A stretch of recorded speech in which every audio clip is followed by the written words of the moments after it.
हे दोस्तों नमस्कार। एक बार फिर से स्वागत है आपके अपने यूट्यूब चैनल गुरुजी एग्जाम सेंटर पर। तो दोस्तों हम यहाँ पर पॉलिटी का टेस्ट लगाएंगे। अगर आप नए हैं तो चैनल को सब्सक्राइब कर लें और प्लेलिस्ट के माध्यम से Hindi, GK, GS, UP GK, UP current affair और यूपी के आपके कह सकते हैं थ्योरी, साथ में ऑब्जेक्टिव टेस्ट पेपर भी आप देख सकते हैं। तो चलते स्टार्ट करते हैं। सभी को राधे राधे, सभी को राधे राधे। चलिए, को विधानसभा का सत्रावसान करने की शक्ति होती है। यहाँ पर देखो दिया है विधानसभा, विधानसभा को भाई भंग करना है ना, विधानसभा को भंग करना है। तो इसका जो अधिकार दिया है तो किसको पास है? देखो विधानसभा होती है राज्यों में, और राज्यों में मेन होता है कौन सा भाई? तो आहूत करना। आहूत मतलब कह सकते हैं बुलाना, है ना। बुलाने के बाद अगर कह सकते हैं अगर विघटन करना है, सत्रावन करना है, ये अधिकार आपके राज्यपाल को होता है। ठीक है, बुलाने का अधिकार भी होता है, उसे भंग करने का भी अधिकार होता है। वो आपके किसके? तो आपके राज्यपाल को ही होता है। अगर यही बात कर देता कि लोकसभा को, तो लोकसभा को अगर बात कर लेता तो हम राष्ट्रपति में पहुंच जाते, है ना। समझ में आ गया। चलिए अगले प्रश्न को आते हैं। प्रश्न आपसे अगला पूछा है, कह रहा है किसी विधानसभा में भारत के संविधान के अनुसार कम से कम और अधिक से अधिक कितने सदस्य हो सकते हैं। देखिए विधानसभा की बात किया है, किसी भी विधानसभा में जो आपके अधिकतम हो सकते हैं कितने हो सकते हैं, और आपके यहाँ पर आपका जवाब आपके हो जाएगा कौन सा? देखो अधिकतम से अधिकतम, कम से कम, अर्थात आपका जवाब आपका बनेगा यहाँ पर आपका डी नंबर। न्यूनतम आपके हो सकते हैं 60 हो सकते हैं, और अधिकतम आपके कितने हो सकते हैं? 500 हो सकते हैं। ये आपकी विधानसभा की बात किया गया है, विधानसभा की बात किया गया है। ये बात जो की गई हो आर्टिकल 170 में की गई है। याद रखिए आर्टिकल 170 में कहा गया है कि विधानसभा में अधिकतम आपके 500 हो सकते हैं, और न्यूनतम जो आपके हो सकते हैं कितने हो सकते हैं? तो आपके यहाँ पर 60 हो सकते हैं। ये पॉइंट आपको याद हो गया होगा। क्लियर है। अगले प्रश्न कराते हैं। प्रश्न आपसे अगला पूछा गया है, कह रहा आपसे यहाँ पर किसी विधानसभा में भारत के संविधान के अनुसार कम से कम और अधिक से अधिक कितने हो सकते हैं। तो यहाँ पर आपका जवाब क्या बनेगा? तो शायद वही क्वेश्चन आपका आ गया है, दूसरा क्वेश्चन दिया है।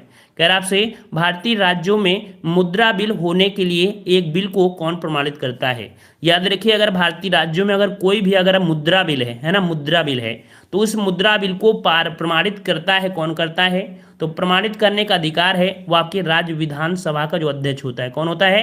राज्य विधानसभा का अध्यक्ष। जिस प्रकार से वहां पर लोकसभा का अध्यक्ष होता है, मनी बिल आपका जो होता है, उसी प्रकार राज्यों में जो होते हैं विधानसभा के जो आपके अध्यक्ष होते हैं वो मनी बल यहाँ पर क्या करते हैं? वो कह सकते हैं उन पर आकर सकते हैं प्रमाणित करते हैं। यहाँ पर आपके राज्यपाल से कोई मतलब नहीं होता है। क्लियर है ना, राज्यपाल से कोई मतलब नहीं होता है। यहाँ पर मुद्रा बिल जैसे हमने बताया कि जो मनी से संबंधित आपका होता है वो अधिकार सिर्फ राज्य की विधानसभा को दिया है। जिस प्रकार से लोकसभा में होता है कि आपकी लोकसभा के अध्यक्ष होते हैं, ना कि राष्ट्रपति का कोई हस्तक्षेप होता है। क्लियर हो गया सर जी? अब रहने दीजिए, नहीं ये क्लास तो आज पूरी चलेगी भाई। ठीक है, कंप्लीट करेंगे। कह रहा आपसे न्यायवादी, यहाँ पर न्यायपालिका में हम लोग पहुंच चुके हैं। कह रहा आपसे यहाँ पर किसी, देखिए थोड़ा से आपका थोड़ा सा टफ लगेगा क्वेश्चन।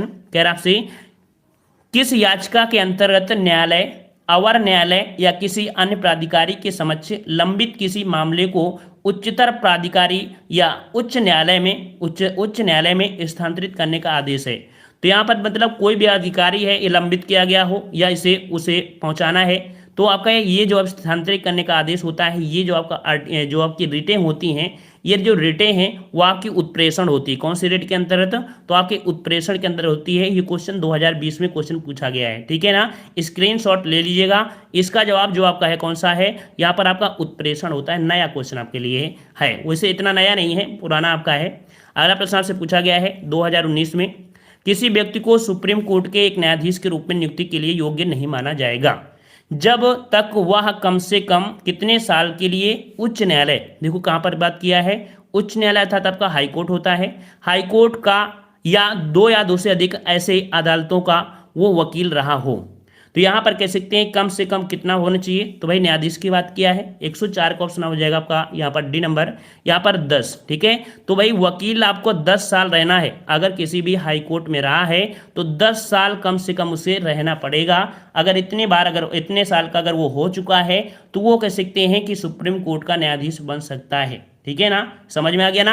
चलिए, और अगर जज की बात कर देता, अगर हाई कोर्ट का अगर वो 5 साल का जज रह लेता तो भी हो जाता है ना। तो 5 साल कह सकते हैं जज हो या 10 साल आपका वकील रहा हो। ठीक है, चलिए अगले प्रश्न को आते हैं। प्रश्न आपसे अगला है, सर्वोच्च न्यायालय के निम्नलिखित पद पर नियुक्ति के पात्र बनने के लिए किसी जज को उच्च न्यायालय के न्यायाधीश के रूप में कितने वर्ष की सेवा आवश्यक है।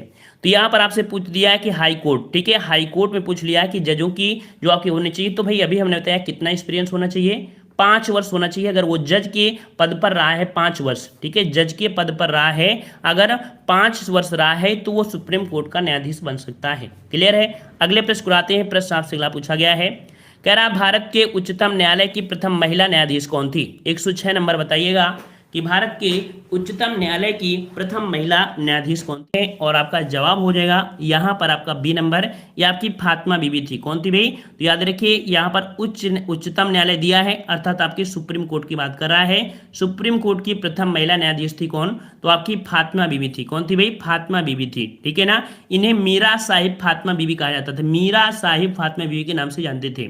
अगर क्वेश्चन ये पूछ दे किसी हाई कोर्ट की प्रथम महिला, किसी हाई कोर्ट की जो पूछा जाता है तो किसी हाई कोर्ट की प्रथम आपकी थी आपकी लीला सेठ। कौन थी भाई, लीला सेठ थी किसी हाई कोर्ट की पहली महिला थी जो कि आपकी हिमाचल प्रदेश की बनी थी, ठीक है, हिमाचल प्रदेश की, या आपकी हाई कोर्ट की है या आपकी सुप्रीम कोर्ट की है। क्लियर है ना। अगले प्रश्न को आते हैं। प्रश्न आपसे अगला है, जो लोग हाई कोर्ट या कह सकते हैं कि सुप्रीम कोर्ट नहीं जानते या इस टॉपिक में समस्या हो रही है तो इसका हम बेसिक बना देंगे। तो बेसिक में आप लोग पढ़ लीजिएगा, आपको बेसिक भी कंप्लीट हो जाएगा पूरी तरीके से आनंद के साथ ही यहाँ पर आपको पढ़ेंगे, ठीक है ना। और देखो आपकी यूपीएसआई अगर तैयारी है ना तो यूपीएसआई भी आपको मिलेगा, है ना। जिसके अंदर जुनून है, कुछ करने के लिए ठान लिया है तो उसके लिए भूख प्यास भी दूर हो जाती है, ठीक है ना। तो भाई जुनून आपके अंदर होना चाहिए कुछ करने के लिए। चलिए यहाँ पर आपका दिया गया है कि निम्न में से किसने भारत के 43वें मुख्य न्यायाधीश के रूप में शपथ ग्रहण की, है ना। तो भाई ये 43वां पूछ लिया है जो कि कह सकते हैं कि पुराना क्वेश्चन आपका है, लेकिन फिर भी हम आपको अपडेट कर दे रहे हैं। यहाँ पर जो 43वें नंबर के थे वो आपके कौन थे, टीएस ठाकुर थे, ठीक है, टीएस ठाकुर। लेकिन अगर पूछे कि वर्तमान में, तो वर्तमान में आपके 47वें नंबर के हैं, है ना, 47वें नंबर के हैं। कौन है आपके, तो शरद चंद, जो आपके शरद अरविंद बोबड़े 47वें नंबर के हैं, शरद जो आपके अरविंद बोबड़े हैं। क्लियर है। अगले प्रश्न को आते हैं। प्रश्न आपसे अगला पूछा गया है, कह रहा आपसे यहाँ पर कि नवसृजित उच्च न्यायालय जो आपके हैं, तो आपके नवसृजित जो आपके उच्च न्यायालय है इनके ऑप्शन के अनुसार आपको देना है। वैसे जो आपका उच्च न्यायालय अभी हुआ है 25वें नंबर का, वो आपका आंध्र प्रदेश का हुआ है, जो कि आपका जो आपके वर्तमान में आपके हाईकोर्ट की संख्या आपके भारत में 25 हो गई है। जो सबसे नया आपका बना है वो आपका आंध्र प्रदेश का है। लेकिन इनके अनुसार आपको ऑप्शन में बताना है, और इनके अनुसार से ऑप्शन जो आपका हो जाएगा वो आपका हो जाएगा बे नंबर, मेघालय, त्रिपुरा और मेघालय, मणिपुर और आपका त्रिपुरा, ठीक है, ये आपके हो जाएंगे, जो कि यहाँ पर कह सकते हैं कि ये आपके इनको किया गया था, ठीक है। और जो अभी आपका हाल ही में किया गया है 1 जनवरी 2019 को, वो आपके आंध्र प्रदेश के अमरावती में आपका बना है 25वें नंबर का उच्च न्यायालय, ठीक है। ये पॉइंट आपको याद रखना है। वर्तमान में 25 आपके हाईकोर्ट हो चुके हैं। अगला दिया गया है कि विश्व का विशालतम न्यायिक प्राधिकरण है, विश्व का विशालतम जो न्यायिक प्राधिकरण है वो आपका कौन है। तो यहाँ पर मतलब ये पूछा गया कि विश्व में सबसे ज़्यादा जो न्यायाधीश हैं वो आपके कहाँ पर हैं। तो भाई सबसे ज़्यादा अगर न्यायाधीश होंगे तो उसी के अनुसार हम जवाब दे सकते हैं, है ना। तो यहाँ पर 109 का जवाब क्या बनेगा, यहाँ पर ए नंबर आ रहा है, यहाँ पर किसी का बी आ रहा है। तो देखिए यहाँ पर अंतर्राष्ट्रीय न्यायालय जो आपका अदालत है ना, तो अंतर्राष्ट्रीय न्यायालय में आपके होते हैं 15 होते हैं। कितने हो भाई, तो आपके 15 होते हैं। आपने इतना ही पढ़ा होगा, इससे ज़्यादा नहीं पढ़े होंगे, है ना। सुप्रीम कोर्ट में अभी आपने देखा है कि आपके 33 आपके वो थे और आपका एक प्लस होता है, तो कुल मिला के 34 जो आपके सुप्रीम कोर्ट में है, ठीक है ना। क्लियर है ना। और यहाँ पर कह सकते हैं जो आपका इलाहाबाद हाईकोर्ट है, इलाहाबाद हाईकोर्ट में आपके कितने हैं, तो आपके 160 थे, और अभी हाल ही में शायद और भी परिवर्तन आपके किए गए हैं, ठीक है ना। तो इस प्रकार से कह सकते हैं कि जो आपका यहाँ पर आपका सही होगा कौन सा, बी नंबर आपका हो जाएगा इलाहाबाद हाईकोर्ट। क्लियर हो गया, क्लियर है। चलिए अगले प्रश्न को आते हैं। प्रश्न आपसे अगला पूछा गया है, खैर आपसे पंचायती राज व्यवस्था में हम लोग पहुंच चुके हैं और जल्दी हम लोग कवर करने वाले हैं पूरे क्वेश्चन को। कह रहा है कि पंचायती राज व्यवस्था के तहत ग्राम सभा के सदस्य कौन होते हैं, ग्राम सभा के सदस्य कौन होते हैं। यहाँ पर देखिए भाई, ग्राम सभा के सदस्य, तो ग्राम सभा का सदस्य उसे ही कहा जाएगा, ठीक है। किसे कहा जाएगा, ग्राम सभा के सदस्य हम लोग किसे कह सकते हैं, जो आपके आर्टिकल 243 में दिया गया है कि ग्राम सभा के सदस्य वे होते हैं जिनकी उम्र 18 वर्ष से अधिक हो और ग्राम स्तर पर पंचायत के लिए मतदाता सूची में पंजीकृत हों, है ना। तो तो यहाँ पर देखो, यहाँ पर कह सकते हैं कि ये पॉइंट आपका गलत है। 16 वर्ष वाला भी आपके यहाँ पर नहीं होगा, ठीक है ना। यहाँ पर देखिए ग्राम पंचायत क्षेत्र मतदाता के रूप में पंजीकृत सभी वयस्क, है ना, तो इसका आपका यहाँ पर कौन सा हो जाएगा, सी वाला आपका यहाँ पर हो जाएगा, ठीक है। क्योंकि यहाँ पर क्या किया है, जो जो पंचायत क्षेत्र है, ठीक है, ग्राम पंचायत में जो कह सकते हैं कि वोट दे सकते हैं 18 वर्ष वाले, तो इसके अनुसार से आपका ये सही किया जाएगा, ठीक है। वैसे देखा जाए, शुद्ध देखा जाए तो शुद्ध आपका होता है जो ग्राम स्तर पर पंचायत के लिए होते हैं, ठीक है, पंचायत क्षेत्र में, तो पंचायत के लिए जो आपके होते हैं उनको कहेंगे। इसको भी आप गलत कर सकते हैं, क्यों, पंचायत क्षेत्र दे दिया है ना, पंचायत क्षेत्र आपका दिया है ग्राम पंचायत के लिए जो मतदाता सूची में, तो ये इसमें देखो, इसलिए कह सकते हैं कि पंचायत जो आपको होता है, जैसे मान लीजिए कोई आपके 3 गांव है ना, 3 गांव है, एक गांव में पूरे वोटर आपके हो नहीं पा रहे हैं, 100 से ज़्यादा तो हो नहीं पा रहे हैं, तो उसको दूसरे गांव में मिला लेते हैं। कभी कभी 3 गांव भी आपके वोट डालने के लिए हो जाते हैं, कभी कभी 4 गांव भी एक ही प्रधानी हो जाती है ना। तो सिर्फ ग्राम की बात किया है तो ग्राम सभा आपकी यहाँ पर ए वाले में हो जाएगा। वैसे आप इसका ऑप्शन आपके सी ही लगा सकते हैं, ठीक है, वैसे आप सी लगा दीजिए, कोई दिक्कत आपकी इसमें नहीं है, क्योंकि आयोग ने यहाँ पर शुद्धता पूछा है, ऑप्शन में आपको ए लगाना है, लगभग शुद्धता आपका यही वाला है, अदर आपके गलत हैं।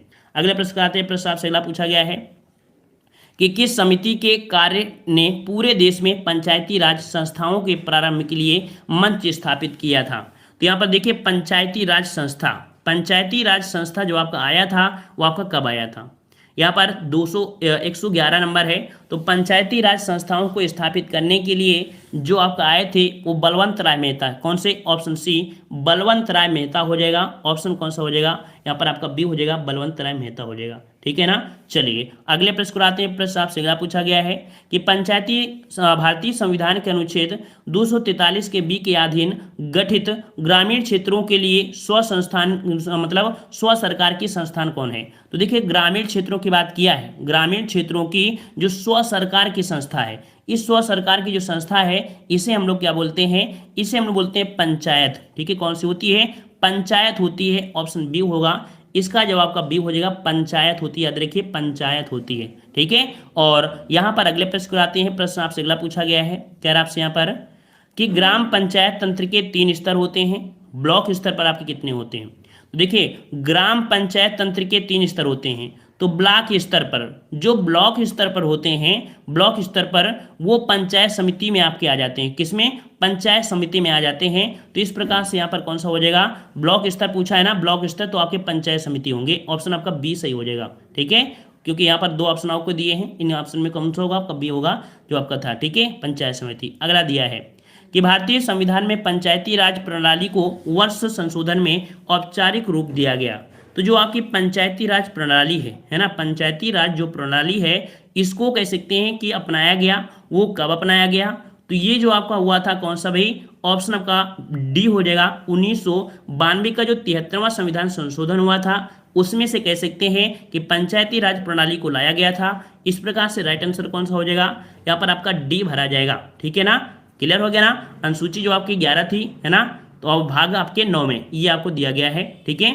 और अगले प्रश्न को आते हैं। प्रश्न आपसे अगला पूछा गया है, कह रहा आपसे यहाँ पर कि 27 अगस्त 2009 को भारत सरकार के केंद्रीय मंत्रिमंडल ने पंचायती राज संस्थाओं में महिलाओं के लिए आरक्षण को मंजूरी दी है ना।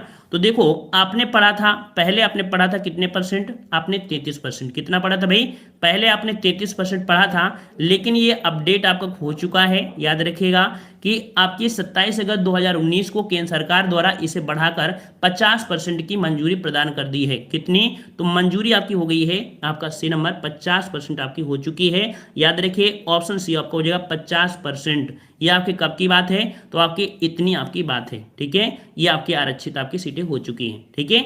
और अगले प्रश्न को आते हैं। प्रश्न आपसे अगला पूछा गया है, कह रहा आपसे यहाँ पर कि इनमें से कौन सा भारत में पंचायती राज की 3 स्तरीय प्रणाली में एक स्तरीय नहीं है। तो आपके भारत में 3 स्तरीय प्रणाली है, 3 स्तरीय प्रणाली जो आपके बलवंत राय मेहता ने दिया था। त्रिस्तरीय में आपके कह सकते हैं कि आपके कौन सम्मिलित होते हैं, तो यहाँ पर ग्राम पंचायत, पंचायत समिति और आपका जिला परिषद। तो इसके अनुसार से आपने देखा 116 में जो आपका डी है नगर परिषद, ये आपके त्रिपंचायती राज व्यवस्था में आपके शामिल नहीं है ना। तो ऑप्शन यहाँ पर डी सही हो जाएगा। अगले प्रश्न को आते हैं। प्रश्न आपसे अगला पूछा गया है, कह रहा आपसे यहाँ पर वर्ष 2018 में पंचायती राज की कौन सी सालगिरह मनाई गई। तो याद रखिए पंचायती राज के जो आपके कह सकते हैं 2018 में बात किया है, 2018 में, ठीक है। तो कह सकते हैं कब हुआ था, 1993 हुआ था। देखो कब हुआ था, 1993 में बनी थी, है ना, जो आपके 73वें संविधान संशोधन के तहत। तो उसके अनुसार से अगर देखेंगे तो आपके 2018 में जो हुई थी वो आपकी 25वीं हुई थी, ठीक है, 25वीं हुई थी। तो इस हिसाब से जो आपका हो जाएगा, कह सकते हैं कि वर्तमान में, है ना, तो भी आपका चेंज हो जाएगा। ये 2018 के अनुसार आपका 25वीं है, फिर 26 आएगी, फिर 27वीं आ जाएगी, कोई दिक्कत, इस प्रकार से हो जाएगा। अगले प्रश्न आते हैं। प्रश्न आपसे अगला पूछा गया है कि भारत में महिलाओं के लिए आरक्षण उपलब्ध है। भारत में महिलाओं के लिए आरक्षण उपलब्ध है, यहाँ पर आपको बताना है 118 वाले में। इसका जवाब अगर आप देते हैं तो समझेंगे कि आप कहीं ना कहीं थोड़ा सा मेहनत किए हैं, कभी ना कभी आपने पॉलिटी पढ़ी है ना। और इसका जवाब अगर गलत कर देंगे तो समझेंगे कि बस वही है ना, गुल्ली डंडा का खेल, वही चीज़ हो जाएगा। यहाँ पर कह रहा है भारत में महिलाओं के लिए आरक्षण उपलब्ध है। कह रहा है लोकसभा में, राज्य विधानसभाओं में, पंचायती राज निकायों में, उपयुक्त सभी स्थानों पर। 118 का जवाब यहाँ पर सी आ रहा है, किसी का डी आ रहा है, किसी का सी आ रहा है। चलिए, तो यहाँ पर कुछ लोगों की यहाँ पर समझ चुके हैं क्वेश्चन को, कुछ नहीं समझे, है ना। तो 118 का ऑप्शन राइट आपका हो जाएगा कौन सा, सी नंबर। याद रखिएगा कि जो आपके पंचायती राज निकाय हैं, अर्थात आप देखते होंगे गांव में जो भी आप बनते हैं मेंबर वगैरह, उनके लिए तो आरक्षण होता है कि इतने लोग बन जाएंगे। ये बताइए लोकसभा में क्या आरक्षण है, क्या कोई लोकसभा में जा सकता है इस हिसाब से, वहां पर आरक्षण नहीं है। तो इस प्रकार से यहाँ पर आपका सी हो जाएगा, पंचायती राज निकायों में आपका है, अदर जगह आपके यहाँ पर आरक्षण नहीं है, ठीक है। और अगले प्रश्न आते हैं। प्रश्न आपसे अगला पूछा गया है, कह रहा आपसे यहाँ पर, कह रहा आपसे भारत में पंचायती राज स्थापित करने वाले प्रथम दो राज्य कौन थे। भारत में पंचायती राज स्थापित करने वाले प्रथम दो जो राज्य थे वो आपकी कौन थे, 119 का जवाब देना है।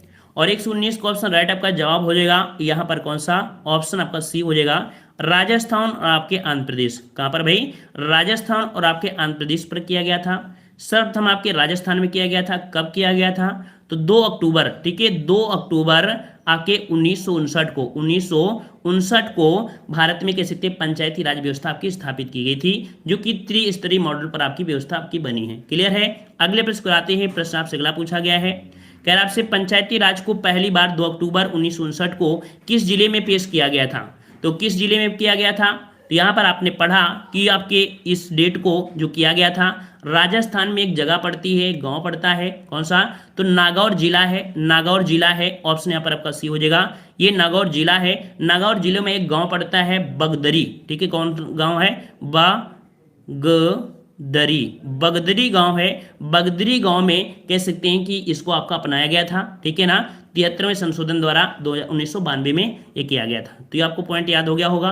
अगले प्रश्न को आते हैं। प्रश्न आपसे अगला है कि किस राज्य में पंचायती राज प्रणाली नहीं है।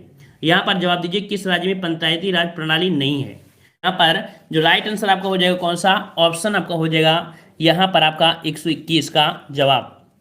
यहाँ पर कौन सा भाई, तो यहाँ पर आपका जवाब आपका सी है ना, कहाँ पर, नागालैंड में। कहाँ पर भाई, नागालैंड में, ऑप्शन यहाँ पर सी हो जाएगा, नागालैंड हो जाएगा, ठीक है, नागालैंड, बिल्कुल सही है। अगले प्रश्न को आते हैं। प्रश्न आपसे अगला दिया है, जिन लोगों ने लाइक कर दिया है बहुत बहुत धन्यवाद, वो लोग समझ सकते हैं कि कितनी मेहनत आप लोगों के लिए कर रहे हैं, है ना। चलिए, अगला दिया गया है कि भारत में पंचायती राज की त्रिस्तरीय व्यवस्था का अनुमोदन किस समिति के द्वारा किया गया था। तो भाई अभी हमने आपको बार बार बोल रहे हैं कि जो त्रिस्तरीय व्यवस्था आपकी आई थी, है ना, ये जो त्रिस्तरीय व्यवस्था आई थी वो आपके किसके, तो बलवंत राय मेहता, है ना, ऑप्शन यहाँ पर आपका हो जाएगा ए नंबर, बलवंत राय मेहता समिति के अनुमोदन के लिए आपकी आई थी, ऑप्शन आपका यहाँ पर हो जाएगा। अगला प्रश्न आपसे पूछा गया है कि किस समिति ने त्रिस्तरीय पंचायत प्रणाली की अनुशंसा की। किस समिति ने त्रिस्तरीय पंचायती प्रणाली की अनुशंसा की, तो ये अनुशंसा आपकी किसने की, तो ऑप्शन आपका डी हो जाएगा, बलवंत राय मेहता ने, ऑप्शन यहाँ पर आपका डी हो जाएगा, बलवंत राय मेहता। अगला प्रश्न आपसे पूछा गया है, आज पूरी कंप्लीट कर लीजिएगा, एक बार आज कंप्लीट कर लीजिएगा, बार बार आपको पढ़ना नहीं पड़ेगा, है ना, और एक बार देख लेते तो दिक्कत नहीं होगी। खाना पानी थोड़ी देर के लिए आप छोड़ दीजिए, थोड़ी देर की और क्लास बची है, ठीक है। चलिए, तो किसी ग्राम पंचायत द्वारा उप प्रधान को पद से हटाने के लिए कम से कम कितने पंचायत सदस्यों का समर्थन होना चाहिए। तो देखो यहाँ पर प्रधान की बात की है, उप प्रधान को, अगर उप प्रधान को आपको हटाना है तो आपके 2/3 कितना होना चाहिए भाई, 2/3 होना आवश्यक है। इससे पॉइंट आपको याद रखिएगा, क्या पॉइंट याद रखना है कि लोकसभा में जो आपके होते हैं किसी भी दल में 2/3 होते हैं, तो इसी प्रकार यहाँ पर आपका होता है 2/3 हो जाएंगे, ठीक है। अगले प्रश्न पर आते हैं। प्रश्न आपसे अगला पूछा गया है, कह रहा आपसे यहाँ पर कि निम्न में से क्या पंचायती राज संस्था नहीं है। पंचायती राज संस्था नहीं है, आपकी कौन सी नहीं है। यहाँ पर आपका देखो ग्राम सभा दिया है, ग्राम पंचायत दिया है, न्याय पंचायत दिया और आपका ग्राम सहकारी संस्था। तो यहाँ पर भाई अभी हमने आपको देखो बताया, तो आपको ये नहीं बताया होगा ग्राम सहकारी संस्था ये पंचायती राज संस्था में नहीं आती है। ऑप्शन यहाँ पर आपका डी हो जाएगा। क्लियर है? दिया है 126 नंबर कि प्रति वर्ष भारत में राष्ट्रीय पंचायती राज दिवस को मनाया जाता है। यह दिन संविधान का जो 73वां संशोधन हुआ था 1992 के जारी होने का प्रतीक है।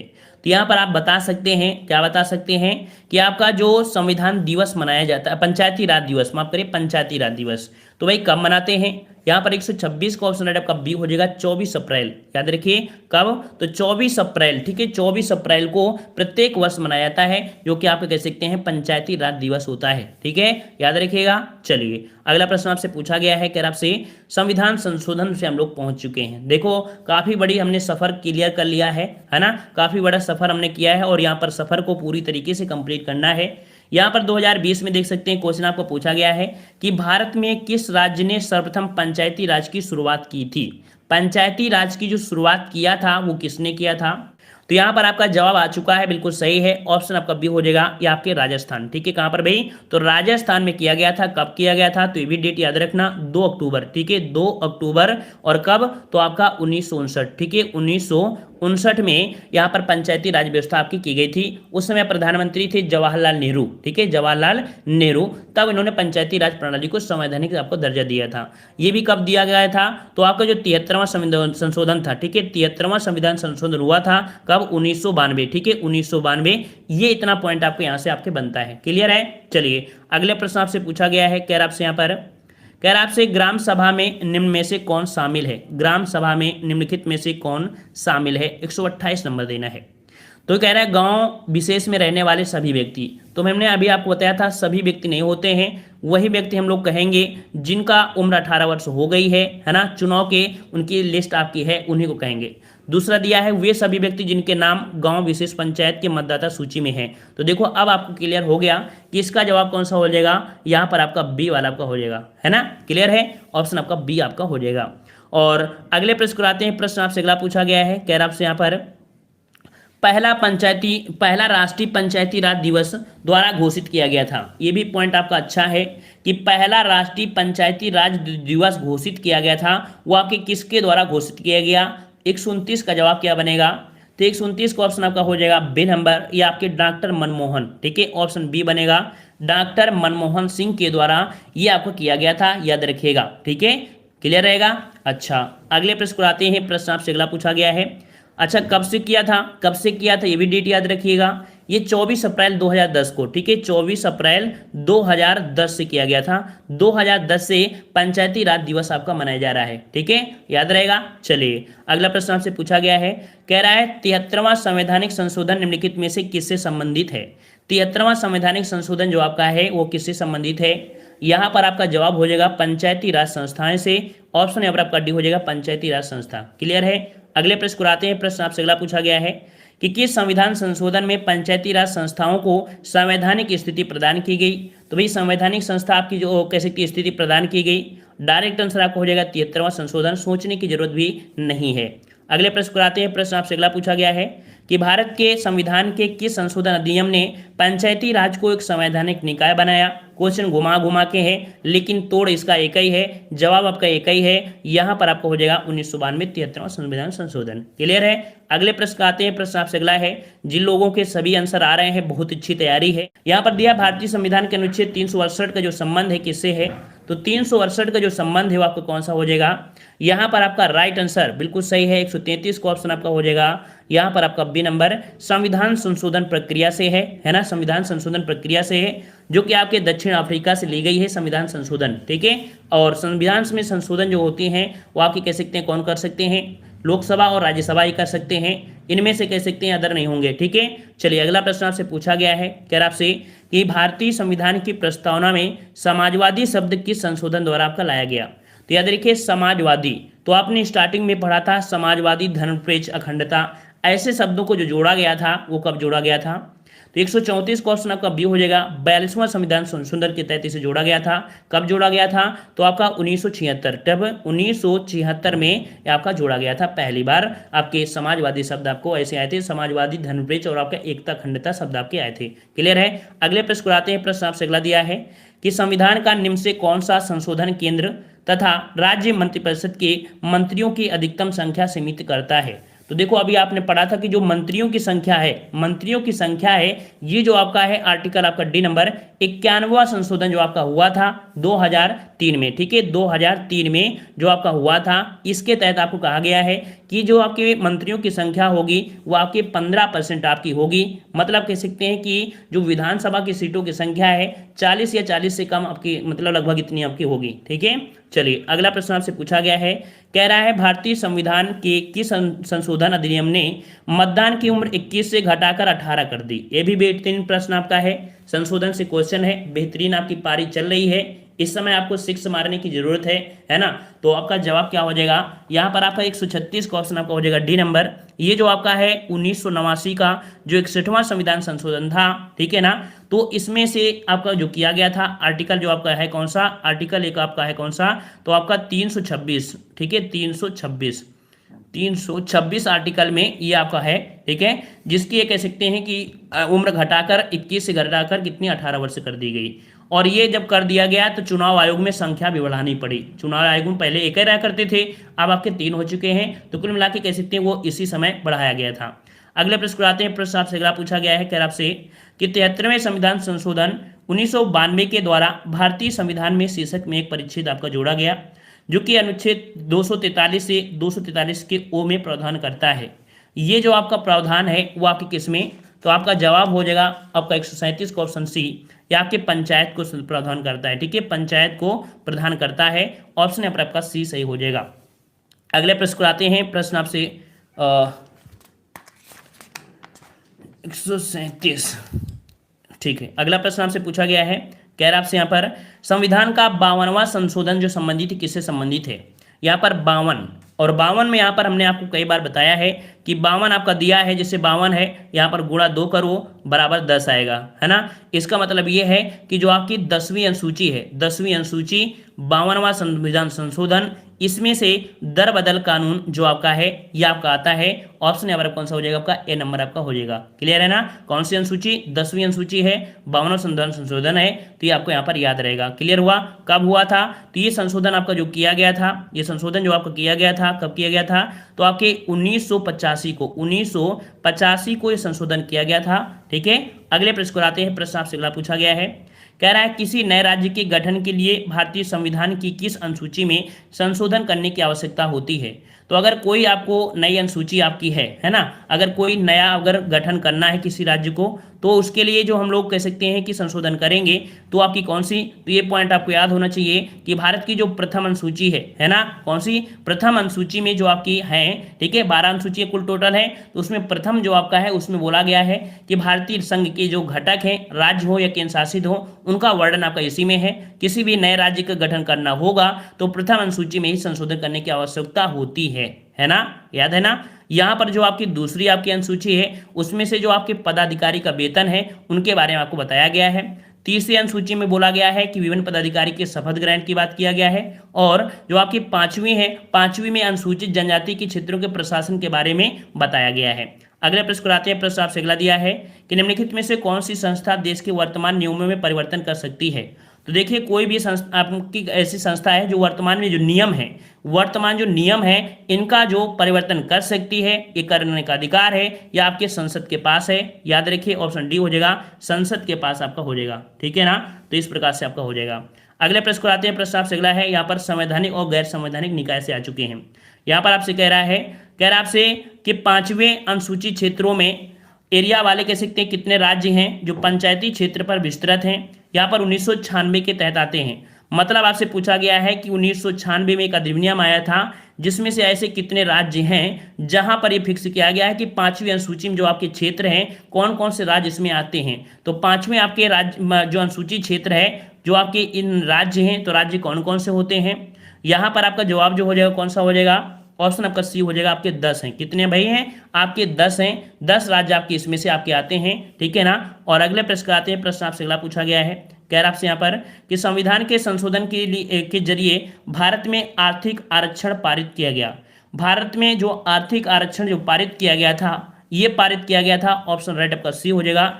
ये है आपका 103, ठीक है, कौन सा भाई, तो आपका 103वें संविधान संशोधन अधिनियम हुआ था 124वें में, ठीक है, 124वें संविधान विधेयक पेश किया गया था, तब आपका पारित हुआ 123वें में, ठीक है। तो ऑप्शन यहाँ पर आपका सी हो जाएगा। देखो हमने बताया संशोधन जो आपको नियम होता है अलग होता है, विधेयक अलग होता है। विधेयक मतलब होता है जब पेश किया जाता है, और अधिनियम होता है जो पारित हो जाता है, ठीक है। अगले प्रश्न को आते हैं, प्रश्न आपसे अगला पूछा गया है कि किस वर्ष में संविधान का संशोधन सर्वप्रथम किया गया था। संविधान का जो संशोधन किया गया था वो आपको किया गया था, यहाँ पर बताइएगा। तो आपका संशोधन जो किया गया था, ऑप्शन राइट आपका हो जाएगा यहाँ पर 143 का ऑप्शन राइट, यहाँ पर आपका बी नंबर 1951 में। कब किया गया था भाई, 1951 में ही पहली बार संशोधन आपका कर दिया गया था, जिसमें से कई ऐसी बातें इसमें की गई थी। नवीं अनुसूची इसी में जोड़ी गई थी, नवीं अनुसूची इसी में जोड़ी गई थी, ठीक है ना। कानूनी रक्षा, जो कानूनी की रक्षा के लिए संपत्ति अधिग्रहण, काफी ऐसे पॉइंट आपके इसमें आके आए थे, ठीक है। अगले पॉइंट का आते हैं, पॉइंट आपसे अगला पूछा गया है, योजना आयोग के स्थान पर वर्तमान केंद्र सरकार में कौन सा आयोग गठित किया गया है। तो देखिए भाई योजना आयोग के समय यहाँ पर देख लीजिए जो आपका गठित है वो आपका कौन गठित है। यहाँ पर आपका जवाब जो आपका बनेगा कौन सा बनेगा, ऑप्शन राइट आपका यहाँ पर आपका सही हो जाएगा, बिल्कुल सही है आपका। यहाँ पर 144 का जवाब हो जाएगा यहाँ पर आपका ए नंबर, ठीक है। कौन आपका, नीति आयोग। अब आप देखिए योजना आयोग का काम खत्म हो गया है, ठीक है। योजना आयोग कब आया था अस्तित्व में, तो योजना आयोग जो आया था ये 15 मार्च 1950 को। कब आया था भाई, 15 मार्च 1950 को यह अस्तित्व में आया था। अब 1 जनवरी 2015 से 1 जनवरी 2015 से अब नीति आयोग हो चुका है। इसके जो आपके अध्यक्ष होते हैं वो आपके भारत के प्रधानमंत्री होते हैं। क्लियर हो गया। ये जो आपकी कार्य करती है भारत सरकार की थिंक टैंक के रूप में कार्य करती है। इतने पॉइंट आपके यहाँ से बनते हैं। अगले पॉइंट का आते हैं, पॉइंट आपसे अगला दिया है कि निम्न से कौन एक संवैधानिक संस्था नहीं है। कौन एक संवैधानिक संस्था नहीं है, संवैधानिक संस्था नहीं है। तो देखिए आपका जवाब कौन सा हो जाएगा, यहाँ पर डी नंबर। योजना आयोग जो आपकी है इस संवैधानिक संस्था नहीं है। समझिए कि संवैधानिक संस्था होता क्या है, जो संविधान जब बनाया गया था उस समय अगर उनको ऐड किया गया होता, वो आप कह सकते हैं संविधान में अगर वर्णन होता तो उनको हम लोग कहते हैं, लेकिन इनका वर्णन संविधान में नहीं किया गया है। इस कारण से आपकी संवैधानिक संस्था आपकी नहीं है, गैर संवैधानिक संस्थाएं ही बाद में आपकी बनाई गई हैं, ठीक है। चलिए अगले प्रश्न कराते हैं। प्रश्न आपसे अगला दिया गया है कि आर्थिक आसूचना परिषद का अध्यक्ष कौन होता है। आर्थिक आसूचना परिषद EIC का अध्यक्ष जो होता है कौन होता है, तो 146 का ऑप्शन आपका बी हो जाएगा। आपके वित्त मंत्री होते हैं। कौन होते हैं भाई, इसके जो आपके होते हैं आपके जो केंद्रीय आसूचना परिषद का अध्यक्ष होता है वित्त मंत्री होता है, ठीक है ना। मतलब केंद्रीय आर्थिक आसूचना ब्यूरो ये आपका होता है, ठीक है। जो कह सकते हैं कि आर्थिक अपराध होते हैं उनसे संबंधित कह सकते हैं एकत्र करती है जो आपके अपराध होते हैं। अगले प्रश्न का आते हैं। प्रश्न आपसे अगला पूछा गया है कि आपसे नीति आयोग के अध्यक्ष कौन है। नीति आयोग के अध्यक्ष कौन है, यहाँ पर जवाब दीजिए। नीति आयोग के जो अध्यक्ष हैं वो आपके कौन, तो ऑप्शन राइट आपके यहाँ पर डी हो जाएगा। भारत के प्रधानमंत्री होते हैं, जो कि अभी हमने आपको बता दिया है। अगले प्रश्न को आते हैं। प्रश्न आपसे अगला दिया है भारतीय जो आपकी भाषाएं हैं, कह रहा आपसे सरकार द्वारा किस भाषा को सबसे पहले एक प्रतिष्ठित भाषा के रूप में घोषित किया गया। तो प्रतिष्ठित भाषा के रूप में जो सबसे पहले यहाँ पर घोषित किया गया था, ये घोषित किया गया था ऑप्शन राइट, यहाँ पर आपका जवाब हो जाएगा सी नंबर तमिल को। किसको किया गया था, तो याद रखिए कि आपके सरकार के द्वारा सर्वप्रथम तमिल भाषा को प्रतिष्ठित भाषा के रूप में घोषित किया गया था, ठीक है। तो ये आपका यहाँ पर पॉइंट आपको याद हो जाएगा। क्लियर है ना, ठीक है। कह रहा आपसे यहाँ पर निम्नलिखित में से कौन सी एक राष्ट्रीय पार्टी नहीं है। यहाँ पर 153 का जवाब दीजिए। कह रहा आपसे कि निम्नलिखित में से कौन सी एक राष्ट्रीय पार्टी नहीं है, राष्ट्रीय पार्टी नहीं है। तो इस प्रश्न का जवाब आपको देना है। नेक्स्ट पार्ट में हम लोग यहीं से आपको मिलेंगे, ठीक है ना। पसंद आया है तो वीडियो लाइक करें, चैनल को भी सब्सक्राइब करें, ठीक है। और प्लेलिस्ट के माध्यम से सभी वीडियो आप देख सकते हैं, चाहे UPG के हो या आपके कह सकते हैं आपके हिंदी हो या कोई भी हो। ये जल्दी से खत्म कर लें, इसके बाद हम लोग यहाँ पर कह सकते हैं ज्योग्राफी लेके आएंगे, हिस्ट्री भी कंप्लीट करना है, ठीक है। सब कुछ कंप्लीट करा देंगे, आप बिना टेंशन करिएगा, ठीक है। धन्यवाद।